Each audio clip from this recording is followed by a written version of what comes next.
19 months. That's how long I've been working without profit. But I'm still here, I'm still grinding. Why? Because entrepreneurship isn't just about making money, it's about building something meaningful. And today I'm giving you a raw, unfiltered truth, what it really means to be an entrepreneur. Because on the internet it all seems easy. There's a lot of sugarcoating, get-rich-quick schemes that are not based on reality. I'm going to give you the truth so you can decide if you're built for that life of entrepreneurship or not. It's been almost 2 years since I started and I'm still not profitable. I'm still losing money basically. The main thing that keeps me going are the brief touches of profitability. For example, my first profit in October last year. My first profit on the internet was extremely satisfying.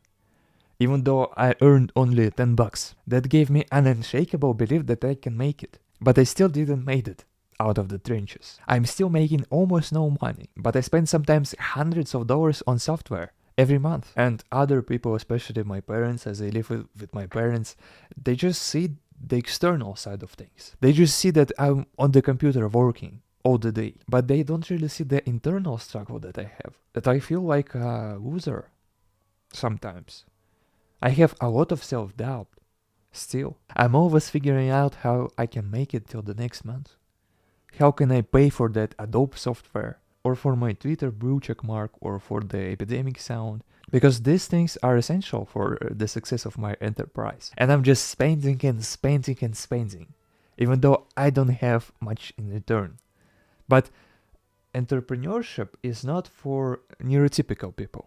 Entrepreneurship is for maniacs that are so positive about the world. Because you can't be an entrepreneur without being maniacally optimistic. If you have self-doubt, if you have limiting beliefs, you need to let go of them, or else you will never make it. Because that's really insane to avoid working for someone else for 40 hours a week by working 100 hours a week for yourself, just to avoid this fate, just to escape the conventional path that 99% of people take. They would have taken other paths, but entrepreneurship is painful. It's not for everyone, and it's harder than it seems on the internet. We all were delusional when we start, and now early stage entrepreneurs have to endure long periods of low status basically, when you can't leave your house because you have no money, when you suck at everything you do, when you need to learn and learning is painful, when you need to change your whole identity to start making money, because it doesn't come naturally. You need to learn everything, and if you need to have some immediate profits, if you need to be profitable, if you need money, then you should just go to a regular job, in my opinion, because early stage entrepreneurship is hard. I was selling all the things I had, devices, my electric guitar, other stuff. I just sold everything I had just to put that money back into myself, into my ventures. And the last time I was on a date was like a year ago, just because it takes money, but more importantly, the mental bandwidth. I can't spend my mental energy on something else. Everything I do is waking up at 5 a.m., working on my computer, then going to the gym, then come back and work some more. That's it. That's how my whole day goes. And without that schedule, it's highly unlikely that you will make it. It's highly unlikely. If you will get distracted by dating or by playing video games, by just living like a normal person. That's not how we get financially independent. That's not. Because to achieve extraordinary results, you need to be intense and you need to make sacrifices. For example, I had a good job at travel agency and I was making a good sum of money, especially on the summers. And if I stayed a little bit more there, I would have made $3,000 a month easily, maybe up to $10,000. But this job was so crushing, so sucking, and so twisting. I wanted to work for myself, to be my own boss, to do what I want to do. And that's the cost. To be your own boss, you need to spend maybe a couple of years being unprofitable. And that's okay. As I said before, entrepreneurs are not neurotypical people. I'm not a normal person, and every entrepreneur is not a normal person. Our mind is probably hardwired differently. There's something that happens with us psychologically. If you research every successful entrepreneur, there is something fucked up, maybe in his childhood, maybe in his early adulthood, because you can't be a sane person and be that persistent, have that much grit, be that intense. That just doesn't happen with 90% of the population. But still, we have it really easy, modern entrepreneurs. Because if you think about that, the startup costs are minimal in our day and age. You need only like $10 a month to host your website, or you can produce content for free. And with internet, we have such an still underrated opportunity to reach other people all around the globe. For example, I'm sitting here in Kazakhstan. You probably don't even know what this country is. Maybe you know this country from the film Borat or from the Triple G. That's probably everything you know about Kazakhstan. But I still can reach you. I still can talk to you. You still can buy my products. You still can watch my videos. And that's a great opportunity. Most people can't even comprehend how lucky we are. But still, being an entrepreneur is not just shits and giggles. It's still hard. And after you started, you appreciate the old school entrepreneurs. They had it even harder. 10 times, 20 times harder. Just imagine doing everything in real life and have real life costs. You need to have your own distribution systems, or you need to rent a space to do all that. But right now we have an opportunity to change our lives and be financially independent for a fraction of a cost.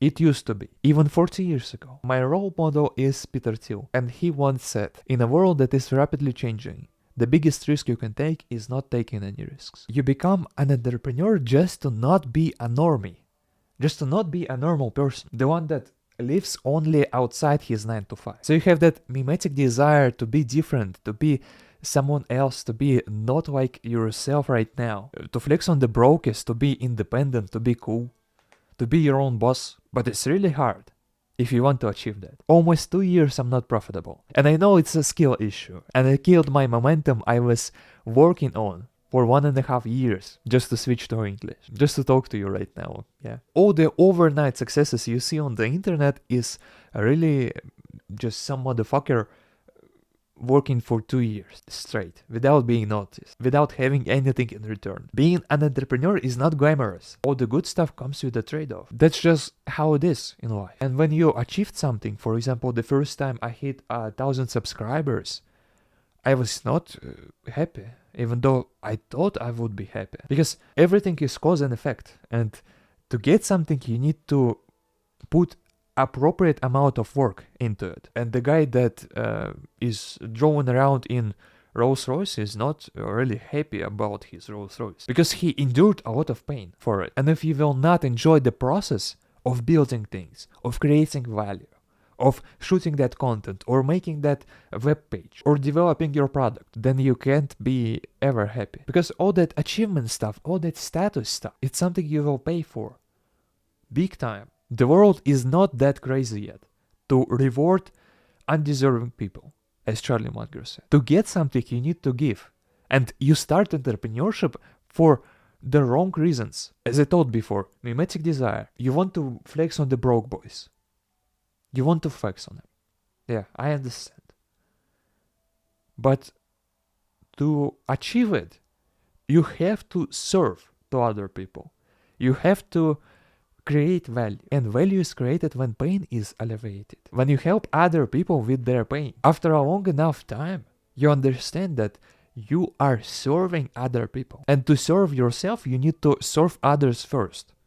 You need to create valuable content. If I just sit there and make every video for myself, I wouldn't make it. Sometimes you need to play the game of making something for others, not for yourself all the time. You start for selfish reasons, but you discover that to make it, you need to be selfless in a way. And a lot of people started because they thought it will be easier. And I don't really think that I would have started if I knew how much it will take. And that thought is kind of blackpilling, is kind of sad, yeah? If I knew 2 years ago that I wouldn't be profitable in 2 years, then I would have started. And the reality check questions you need to ask yourself, you need to think about. Are you ready to be unprofitable for the next 2 or 3 years? Are you ready to be low status compared to other people that are working normal jobs? You will be lower in status than them. Are you prepared to lose your current comforts? Are you prepared to sell the stuff you have? Maybe you will need to move in with your parents, because most of the time to make it, you will require some help. And my parents are very helpful to me, and I'm grateful, of course. And the fourth question, do you have the mental fortitude? Do you have what it takes to be unprofitable, to be in pain all the time, to twist your character, to become some other person? Because chances are, if you're not making money, it's the skill issue. It's the character that you are and the skills you have. And working as an early stage entrepreneur is really like чистилище from Dante Alighieri's book.